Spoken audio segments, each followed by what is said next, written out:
Hello. In today's video we'll be talking about the helmets from the 10th till the 14th century. For each century I've chosen one helmet that will be predominantly used during that time period. Now let's go take a look. Starting with the 10th century, this is called the Spangenhelm. The helmet derives its name from the way it's constructed, with the metal ribs with the plates riveted on there. It is in a conical shape, so blows from above will be deflected to the side, so the user will be more safe, and it is fitted with a nasal guard. Around this time period, we see the emergence of helmet liners being added directly to the helm. It is a very popular helmet and it sees a lot of use during the medieval period. In the 11th century, we see the emergence of helmets being made out of one piece of metal. The process is then a lot harder, but it makes the helmet way more protective.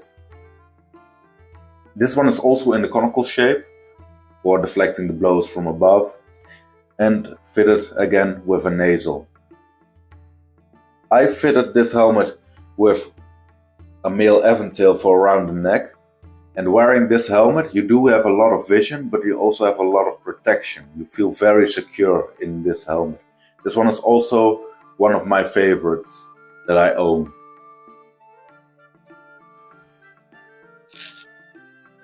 For the 12th century, this is the Phrygian style helmet. This is just like the previous two helmets. This one has the very fashionable Phrygian shape, as seen in Macedonian helmets from the Hellenic period.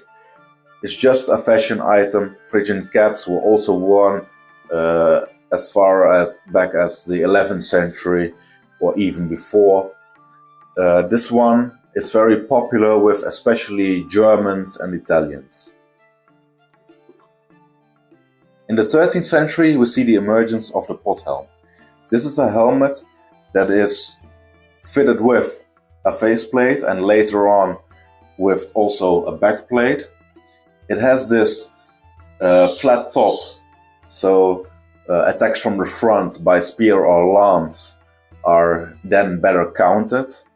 This one is not fitted with a liner because oftentimes the knights would wear their own padding on top or beneath their mail coifs, so you could fit the helm on top of that and it would then stay secure.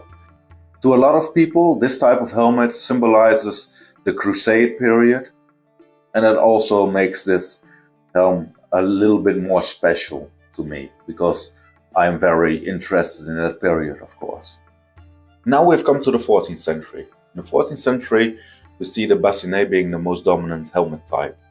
But to improve on the protectiveness of a bassinet, people put visors on it, or they put another helmet on top of it.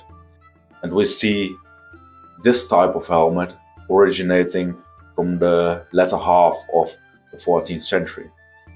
The main purpose to this helmet is to deflect lances, spears, arrows coming from the front, which you can see by this mid-ridge with the cheeks tapering towards it, making a perfect deflective surface.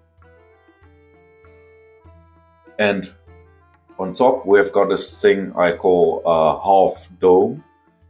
This is primarily meant for the newer types of weapons like halberds and other types of polearms starting to get used by the time. Now, if at one point you've become wary of wearing the helmet all the time, then you can choose to have one of the chains that is attached to your cuirass be put in these cross-shaped holes, so you can suspend the helmet at the back side. That way you can catch your breath, and then when you're ready to get back into the fight, you just put it on easily, remove the chains, and then you can go again. Overall, this is also a very badass looking helmet. It has that intimidating factor with the narrow eye slits. But because of those narrow eye slits, you don't see that very well. So I believe this is primarily used for on horseback and maybe even jousts, because that is where this would be perfect for that time period. Thank you all very much for watching. I do enjoy making this type of video. So if you want to see more of that in the future or more about my kit, then do leave a like, subscribe, leave a comment. It'll be greatly appreciated. So thank you and goodbye.